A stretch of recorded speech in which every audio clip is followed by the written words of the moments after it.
Happy New Year's Eve, everyone. What better way to end 2022 by talking about my favorite movies of the year?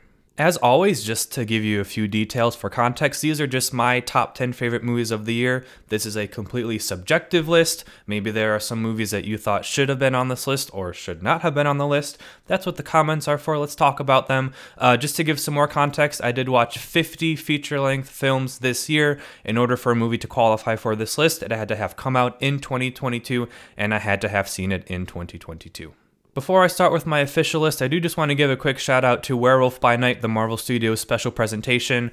Although it was a film that I watched this year, because it was only 50 minutes long, I'm not going to qualify it for this list, but I did really enjoy it. It would have been in the top 10 if I decided to count it, but since this is just my list, I'm deciding not to count that or the Guardians of the Galaxy holiday special as well. But I really enjoyed that, and I hope Marvel continue to make things in that kind of realm.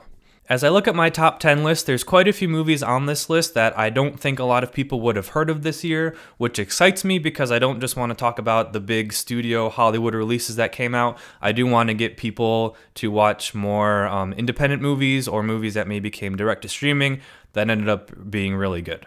And I think that describes perfectly my number 10 film of the year. This is one that I thought was not going to be good, but ended up actually quite surprising me, and that is The Lost City. My wife and I were sitting at a bar maybe in like January or February, and we saw an ad for this on the TV in the background, and we were like, that looks really stupid. And we saw that it was coming out on my birthday, and we were joking like, hey, let's just, go grab some drinks then and go watch this movie and make fun of it. We ended up not doing that, but I did end up watching this movie on a plane going or coming from somewhere. And this actually surprised me at how good it was. Channing Tatum, I think, has proven over the past couple years that he's actually a pretty good comedic actor. And what really carried this movie was his comedic timing, but also his chemistry with Sandra Bullock. And you can tell that they had real chemistry, like on and off camera. I watched a couple of interviews with them while they were promoting this film, and that's really what carried it. Like, the plot is, give or take kind of a generic plot, but what really carried this movie was their chemistry, and just, I think the overall surprise of how well that worked is what helped this movie sneak into my top 10 best movies of the year. Number 9 on my list is actually a movie that I did do an individual review for on this channel, so if you want to go check it out, feel free to. It's one of those that I just happened to be browsing Netflix one day, never heard of this movie before, saw it and decided to watch it, and it really connected with me, and that movie is called Metal Lords.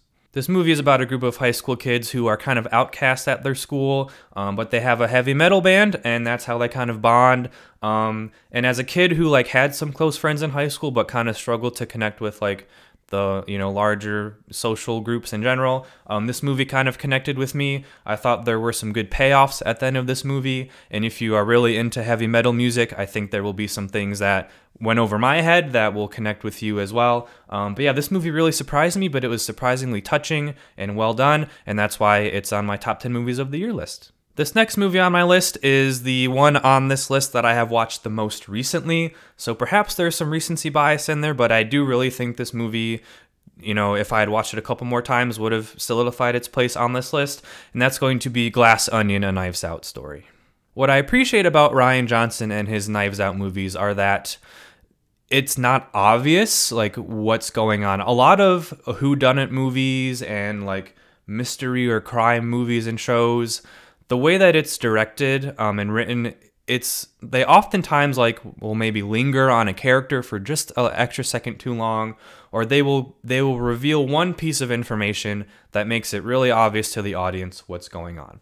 But what I appreciate about these movies is that unless you just guess who it is, there is no way for you to know, again, unless you just guess out of the blue. So I appreciate that it really keeps the audience invested as the movie goes on. Now, I get it, for the first Knives Out movie and kind of in this movie as well, the solution to the problem is kind of revealed in the middle of the movie, and then extra details are filled in later through circular storytelling. But I still appreciate that there are things that keep the audience invested without making us feel dumb by just telling us what's going on. So I hope they continue making these movies. I really enjoy them. I think Rian Johnson continues to put an interesting spin on like the whodunit story, and that's why The Glass Onion is on my list. Speaking of whodunit, this next movie on my list is also in the realm of whodunit. This is another one. Just was browsing streaming one day, saw this movie, and decided to watch it, and it surprised me quite a lot. And this movie is called See How They Run. This movie opens with one of the characters narrating about how there's an Agatha Christie novel that's been being portrayed in a play in London, and it's really, really popular. And this director, this character who's supposed to be directing like a movie version of it, he's narrating how like what like the typical whodunit tropes are. And like the stereotypical whodunit and like crime mystery story. And then this movie becomes that. So there's kind of like this meta component to it, which I really enjoyed. It takes place in London, and so there's a lot of dry humor and a lot of witty, quick-witted humor, which I really enjoy. And then at the end, there's some payoffs that are set up earlier in the movie. They're like, oh, hey, this is that one thing that they talked about earlier. There's a lot of that going on. So, this movie just had a lot of things, a lot of like, check marks that when I want to feel fulfilled in a movie, this movie had that. So if you haven't seen it, it's on HBO Max. I would recommend giving it a watch. Again, I'm imagining not a lot of you have heard of it, but it's a quick movie and I really enjoyed it. So See How They Run finds itself in my top 10 movies of the year. If you watched my top 10 worst movies of the year video, you'll know that there's a movie on there that had to do with growing up and being a kid that was so specific to the time period that it was hard for me to connect with. This next movie on my list was also kind of about the same thing. There were components of it that were specific that I didn't connect with, but like the part of being a kid in general, I actually connected with in this one, and that movie is Turning Red. Sure, this movie is about Asian Canadians, which are two things that I can't connect with. I'm a white guy who lives in America, so there were certain specific cultural things that I couldn't connect with. But this movie was also about growing up in the 90s, which I can connect with. So there were a lot of things that happened in this movie that like struck a sort of nostalgic chord with me. Ultimately, this movie is about growing up. It's about going through puberty, which is something that everyone can connect with. So it had that going for it. And then when you throw in the fact that it was in the 90s, which just was an added layer for me, and the presentation, how that metaphor was done, because it's a Disney Pixar movie, they can't just say this movie is about puberty and growing up. They have to have some sort of unique representation of that. And this movie did that really well. I watched this movie twice, so I know for sure that this deserves to be on the list. But Turning Red, a really good movie. If you have Disney Plus, I'm pretty sure it's still on there. I would highly recommend watching it. If there's one thing I learned about myself this year and about my movie preferences, is that a movie can have the most basic story. It can have the most unoriginal story. But if it's executed well, and if what's visually represented on the screen is keeping me engaged and keeping me in awe of what I'm looking at, then I'm going to enjoy the movie. And no movie represents that more than this next movie on my list, and that movie is Avatar: The Way of Water. I have a pretty complicated relationship with the first Avatar movie. I watched it in theaters when I was like 14 or 15 years old, and I enjoyed it. I don't think I sort of appreciated the technical achievement that it was. As I got older, though, and I came to realize that the story was basically just Dances with Wolves with blue people, it kind of took a dip down. I did watch it again recently for the first time in like 10 years, and it still holds up from a technical standpoint. Again, the story is kind of basic. The same things can be said about this movie. The story is nothing special, it's nothing unique, but I'm not kidding. You can't convince me that James Cameron hasn't actually found Pandora and just went there to film it, because what him and his team have done here is like, from a technical standpoint, just far above and beyond, head and shoulders beyond what anyone else is doing right now. I was constantly in awe of like, how is this not real, what I'm looking at? How are these not real beings that I'm watching? How is this CGI? And it was just blowing my mind how insane and how well made this movie was. I also get that Avatar has kind of become a running joke over the past few years, with James Cameron supposedly trying to make like 4 or 5 movies, and the joke is that it's going to be like 2066 or whatever when these movies are done.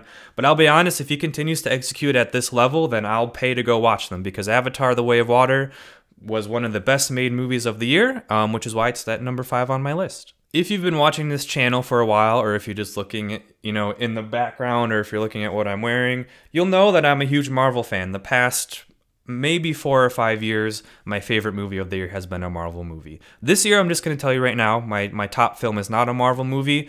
This next one is, though. So Marvel only at number 4 this year, and that movie is Black Panther: Wakanda Forever. This movie actually proved to be pretty divisive among fans. A lot of people either really, really liked it or really, really did not like it. Obviously, this movie was dealt a very difficult hand with the tragic passing of Chadwick Boseman, and this movie had a lot that it had to do. It had to be a celebration and a tribute to him and his character. It had to, set up the next phase of Marvel. It had to introduce a villain. It also had to introduce a new character who's getting her own show. And it had to also just be an entertaining movie in its own right. With all of those things it had to juggle, sure, some of it got a little bit muddled. Some of those components were not as strong as others. I think it ultimately depended on what were your expectations going into this movie. For me, I knew that this movie was going to be a tribute and a celebration to Chadwick Boseman, and that's what I wanted it to be, and I think that's what this movie really excelled at. It was a beautifully made movie, far more visually appealing to me than the first Black Panther, which I have a lot of issues with. Just a really excellent tribute to him and his character, and to me, just a generally entertaining movie. I thought it was a really fun time at the movies. Again, I know a lot of people felt differently, but for me, this was the best project that Marvel did this year, which is why it's my 4th favorite movie of the year. My 3rd favorite movie of the year is not one that will leave you feeling good after watching it. I'm just going to be open about that right now, and that movie is All Quiet on the Western Front. I don't think I've ever seen a movie that depicts war and violence in war in such a brutally honest way. A lot of this movie is really tough to watch, but it is, like, you can't look away because of how just, like, honest it is. That's like the best word I can think of, how honest it is about what happens in war. This movie is not going to leave you feeling good at the end. This is not a movie that you're going to want to watch if you're already not feeling great. This movie will leave you very depressed at the end of it. It will leave you with icky feelings all throughout, but I think it is something that regardless of how it's going to make you feel, it is well made, and I think it is an experience that is worth it. So again, All Quiet on the Western Front, a fantastic film. Not a light watch. You have to be in a certain, you have to be ready to watch this movie, but if you do, I don't think you're going to be sorry. So that's why it's my 3rd favorite movie of the year. Before I talk about my top 2 favorite movies of the year, I do want to just say this about this year in movies in general. As I was trying to compile my list of my top 10 movies, a lot of these movies that I watched this year were either like average or slightly above average. There weren't a lot of like really good movies this year. With that being said, the movies that I just went through, numbers 3 through 10, those could really all like be interchanged. I really had a hard time distinguishing between number 3 and number 10 on my list because they were all like above average or good movies. That is all to say, my top 2 movies of the year, my 2 favorite movies of 2022, were head and shoulders above the rest of the movies this year. Like, these 2 movies were just far and beyond the rest of them. These were fantastic, amazing movies. So I just want to put that out there right now. Numbers 3 through 10 were pretty good. These top 2, though, were like S-tier movies. And the number 2 movie on my list is one that was highly anticipated, but there was also a lot of skepticism about it because of the casting of the main role, and I think that this movie proved a lot of people wrong. And so my 2nd favorite movie of the year is The Batman.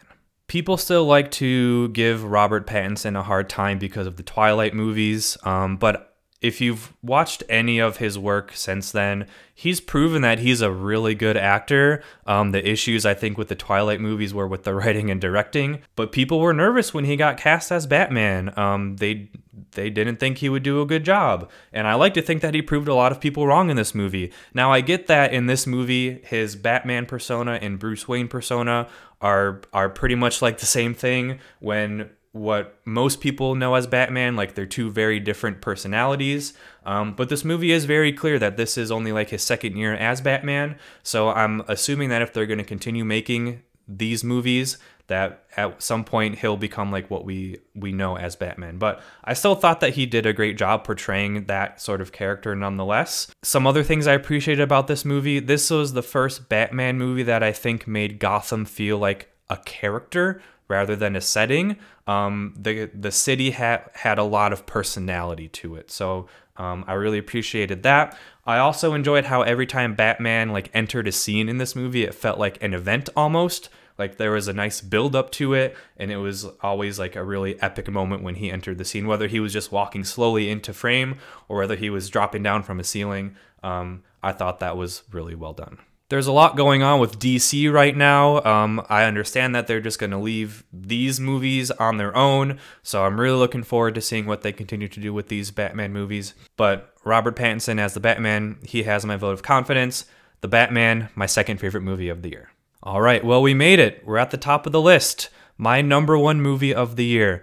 This is a movie that captured my attention, that held my attention on the screen, I think better than any movie has done in a very long time. There were scenes in this movie where I was just like completely enraptured with what was going on. I think it's one of the best made movies in a long time. Honestly, one of the best action movies ever, if I'm going to be totally honest. And so my number one movie of the year, my favorite movie of 2022, is Top Gun Maverick. I have no sentimentality toward the original Top Gun. I wasn't even born when it came out. I only watched it for the first time 2 days before I saw this movie, which I'm glad I did, because even though they make Top Gun Maverick very accessible to someone who hasn't seen the first one, like they fill you in enough information to understand what's going on. Having seen the first one really helped some of the nostalgia and emotional moments and callbacks in this movie connect a little bit more. So I'm glad I watched it. You don't have to watch Top Gun Maverick, but if you do, it'll help some of those moments connect a little bit better. What I liked about this movie, among many things, was that it elevated and somewhat improved what I had issues with in the first one. This movie went right up to the edge of being like a little bit too cheesy and a little bit too corny. The first one, in my opinion, like far surpassed that line. But this movie just pushed it to the edge where it was like, this is just about to be a little bit too cheesy. Like, it still had some of the banter between the pilots, which was maybe the only issue I would have had with this movie. But we didn't have a 5-minute long lovemaking scene where they played Take My Breath Away 10 times. They just improved on a lot of things from the first one that made this one feel just like more modern, I guess I could say. But what ultimately made me really just like fall in love with this movie were all of the flight sequences. They filmed most of those flight sequences like for real. Like they just put the actors in F-18s and put GoPros in there and had them sit in the back of a plane and fly around and do the scenes. I just cannot look away any single time that there was flying going on. It's what I go to movies for. It was just so fun to watch and so amazing to see, and you can tell how much effort they put into it. It was amazing. It was an amazing experience to experience in the theater. To end up that conversation, if you haven't seen Top Gun Maverick, go find the biggest screen that you have access to, watch it. I promise you're not going to be disappointed. So at the end of the day, Top Gun Maverick was my favorite movie of 2022. I'm never really sure how to end these videos, so I guess I'll just say thank you all so much for watching this year. I know that I took quite a bit of a break there over the summer. I try to get back in the swing of things kind of near the end of the year. I'm hoping once 2023 starts, I'll feel more in a mood to post on a more regular basis. But Again, I just appreciate you all taking the time to, listen to me ramble on about something I'm really passionate about. Let me know what you think in the comments down below. Were there movies that you thought should have been on the list that weren't? Were there movies that you thought were on my list that should not have been? I'd love to talk to you guys in the comments about it down below. So I'll just end by saying this. Happy New Year. Have a safe New Year's Eve and a New Year's Day. Happy 2023. Thank you all so much for watching, and be sure to stay tuned for more.